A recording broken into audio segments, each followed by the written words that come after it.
बात करेंगे महाराष्ट्र की, जहां एटीएस की ठाणे शाखा ने पाकिस्तान के लिए जासूसी करने के आरोप में एक युवक को गिरफ्तार किया है। आरोपी मुंबई में काम करता था। उसका नाम रविंद्र वर्मा है। आरोप है कि व्हाट्सएप के जरिए वो गोपनीय जानकारी साझा करता था। आरोपी ने नवंबर 2024 से मार्च 2025 तक व्हाट्सएप के जरिए पाकिस्तानी खुफिया ऑपरेटिव के साथ एक संवेदनशील जानकारी साझा की थी। और आपको बता दें कि जासूसी के आरोप में एक और गिरफ्तार हुआ है शख्स। रविंद्र मुरलीधरन वर्मा नाम का शख्स है जो गिरफ्तार किया गया है। व्हाट्सएप से जानकारी भेजने का इस पर आरोप है। जैसा हम आपको बता रहे हैं, जासूसी के आरोप में एक और शख्स की गिरफ्तारी हुई है। व्हाट्सएप से ये जानकारी भेजा करता था, ऐसा आरोप इस पर लग रहा है। नवंबर 2024 से मार्च 2025 के बीच का ये मामला है। इस दौरान इसने गोपनीय जानकारियां साझा की। एजेंटों ने वॉरशिप, कोस्ट गार्ड और जहाजों की जानकारी मांगी। एजेंटों ने डॉकयार्ड पर खड़े जहाजों की जानकारी मांगी। इसके अलावा पाकिस्तानी खुफिया ऑपरेटिव को भेजी जानकारी। इसके व्हाट्सएप के जरिए वॉरशिप की डिफेक्ट रिपोर्ट साझा करने का इस पर आरोप है। इसके अलावा और भी बहुत सारी बातें इसको लेकर। वॉरशिप और डॉकयार्ड संचालन डेटा इसने साझा किया, यानी कि काफी दिनों से ये लगा हुआ था। 2 पाकिस्तानी खुफिया एजेंटों ने हनी ट्रैप इसको किया और हनी ट्रैप का शिकार होने के बाद ही उनके इशारे पर नाचने लगा। साथ ही अगली खबर आ रही है दिल्ली से। दिल्ली पुलिस स्पेशल सेल ने भी जासूसी के आरोप में एक शख्स को गिरफ्तार किया है। स्पेशल सेल ने इस शख्स को मेवात से गिरफ्तार किया। आरोपी का नाम कासिम है। कासिम पाकिस्तान जा चुका है और ट्रेनिंग भी ले चुका है। आरोप है कि वो सेना से जुड़ी खुफिया जानकारी आईएसआई को देता था। और केवल महाराष्ट्र और दिल्ली से ही गिरफ्तारी नहीं हुई है। आपको बता दें, राजस्थान से भी एक जासूस पकड़ा गया है। जैसलमेर से ये गिरफ्तारी हुई है। सरकारी कर्मचारी है, हिरासत में इसे ले लिया गया है और इससे पूछताछ जारी है। इन तीनों ही जासूसों की गिरफ्तारी पर हमारे 3 संवाददाता हमारे साथ जुड़ गए हैं। सबसे पहले संवाददाताओं से हम आपको बता दें कि मुंबई से हमारे साथ पारस दामा जुड़ रहे हैं, दिल्ली से हमारे साथ मुकेश सेंगर मौजूद रहेंगे और राजस्थान के जासूस के बारे में बताने के लिए हर्षा हमारे साथ मौजूद रहेंगी। सबसे पहले हम रुख कर लेते हैं पारस दामा का। जो जासूस पकड़ा गया है, कैसे ये पकड़ में आया और क्या क्या इससे भी पूछताछ में बातें सामने आई हैं? कितने दिनों से सक्रिय था? जी बिल्कुल अनंत, इस पूरे मामले में 27 वर्षीय रविंद्र वर्मा नाम के एक व्यक्ति को गिरफ्तार किया गया है। रविंद्र वर्मा मुंबई के एक निजी इंजीनियरिंग डिफेंस फर्म में काम करता था, जूनियर इंजीनियर के पद पे, और वहाँ से वो डॉकयार्ड जाया करता था, जो नवल डॉकयार्ड है। कुछ काम जो है उसको वहाँ पर सौंपा गया था। जूनियर इंजीनियर है, इसी के लिए उसके पास जो है नवल डॉकयार्ड के अंदर जाने का पास भी था और रेस्ट्रिक्टेड एरिया में जाने का पास भी था। ये पूरा मामला तब शुरू हुआ जब सोशल मीडिया पर उसने ये साझा तौर पर बताया था कि वो एक इंजीनियरिंग फर्म में काम करता है प्राइवेट, जहां पर वो नवल डॉकयार्ड के अंदर जो है वो काम करता है। तो ऐसे में 2 पाकिस्तानी एजेंट्स ने एक फेक प्रोफाइल बनाई लड़कियों की और उससे बात करना शुरू किया। 2023 से 2024 के बीच वो लगातार इन दोनों लोगों से बात कर रहा था और बात करते करते प्रेम संबंध जो है उसके बन गए, जिसमें इन दोनों ने जो है उससे जो जानकारी है नवल डॉकयार्ड को लेकर, भारतीय वॉरशिप्स को लेकर, और उससे बातचीत करना शुरू किया। जो आरोपी है इस मामले में 27 वर्षीय रविंद्र वर्मा, उसने बहुत सारी ऐसी सेंसिटिव जानकारी जो है वो उन तक पहुंचाई और इसके बाद एटीएस महाराष्ट्र ने कार्रवाई करते हुए उस व्यक्ति को गिरफ्तार कर लिया। साथ ही साथ 2 जो एजेंट्स हैं उन पर भी एफआईआर दर्ज करके मामले में आगे की जांच जो है वो की जा रही है। जी पारस, आपके पास लौटेंगे। मुकेश हमारे साथ जुड़े हुए हैं। Mukesh, Delhi police special cell ने भी एक जासूस को गिरफ्तार किया है मेवात से, उसके बारे में जानकारी दीजिए। देखिए, बिल्कुल मेवात के डींग इलाके से पकड़ा गया है। इसका नाम कासिम है और ये मौलवी है। इसके पहले इसका भाई भी जासूसी के आरोप में गिरफ्तार हो चुका है। दिल्ली पुलिस के मुताबिक बीते साल ये 2 बार पाकिस्तान गया था और वहां पर आईएसआई ने इसको जासूसी करने की ट्रेनिंग भी दी थी और ट्रेनिंग करने के बाद जब ये लौटा तो लगातार यहाँ से खुफिया जानकारियां लगातार जो आईएसआई के लोग हैं उनको पहुंचा रहा था। और पुलिस के मुताबिक इसको ट्रेनिंग इतनी बारीकी से दी गई थी कि ये किस तरह से क्या करना है इसको सब कुछ मालूम था। जैसे कि कोई सैन्य ठिकाना है, उसके पास ये बैठा है तो टॉयलेट करने के बहाने बैठता था और जिससे किसी को शक ना हो और वहां पर बैठकर ये फोटो लेता था, तस्वीरें भेजता था। तो लगातार ये जानकारियां दे रहा था। तो कासिम को गिरफ्तार किया गया है और कासिम से लगातार पूछताछ चल रही है और पुलिस के मुताबिक इसका भाई भी पहले जासूसी के आरोप में गिरफ्तार हो चुका है। हालांकि ज्योति मल्होत्रा वाले केस से इसका केस अलग है। ये सीधा पाकिस्तानी खुफिया एजेंटों के टच में था, और जो ज्योति थी वो पाकिस्तान एम्बेसी के थ्रू टच में आई थी, लेकिन ये सीधा पाकिस्तान के जो आईएसआई के एजेंट्स हैं उनके टच में था और सीधे जानकारियां पहुंचा रहा था।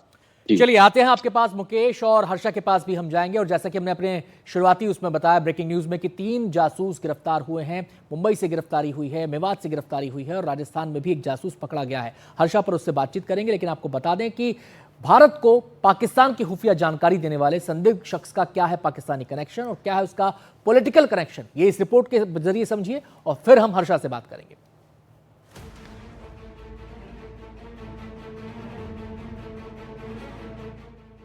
जब भारत की सेना पाकिस्तान को करारा जवाब दे रही थी और ऑपरेशन सिंदूर के जरिए आतंकियों के लॉन्च पैड तबाह कर रही थी, उस वक्त पाकिस्तान को भारत की खुफिया जानकारी देने वाला एक शख्स पकड़ में आया। दरअसल सुरक्षा एजेंसियों ने जैसलमेर से एक सरकारी कर्मचारी को हिरासत में लिया है। शकूर खान नाम का ये शख्स सरकारी क्लर्क है और इसे जासूसी के शक में पकड़ा है। बताया जा रहा है कि शकूर खान 7 बार पाकिस्तान गया, लेकिन आखिर बार यानी 7वीं बार वो बिना किसी को बताए पाकिस्तान चला गया। सुरक्षा एजेंसियां शकूर खान से अब लगातार पूछताछ कर रही हैं। सूत्रों से मिली जानकारी के मुताबिक उसके 2 बैंक अकाउंट को खंगाला जा रहा है। गौर करने वाली बात यह है कि इनमें से एक अकाउंट को हाल ही में बंद किया गया। चौंकाने वाली बात भी सामने आई कि मोबाइल से कुछ डेटा को डिलीट किए जाने का शक भी है, जिसे संदिग्ध माना जा रहा है। एफएसएल की टीम इसकी भी जांच कर रही है। अब जरा ये भी जानिए कि हिरासत में लिए गए संदिग्ध जासूस का पाकिस्तान कनेक्शन क्या है। यहां यह जानना भी जरूरी है कि शकूर खान के राजनीतिक रिश्ते भी रहे हैं। अशोक गहलोत सरकार में मंत्री रहे सालेह मोहम्मद का पर्सनल स्टाफ भी रह चुका है। शकूर खान के सियासी कनेक्शन। शकूर खान के बड़े सियासी कनेक्शन है। सालेह मोहम्मद का पर्सनल स्टाफ रहा है। पिछली कांग्रेस सरकार में मंत्री थे सालेह मोहम्मद। गाजी फकीर के बेटे हैं सालेह मोहम्मद। गाजी फकीर सालेह मोहम्मद से रिश्ते रहे हैं। जैसलमेर में 50 साल किंग मेकर रहे फकीर 2013 में एसपी पंकज चौधरी ने जांच की थी।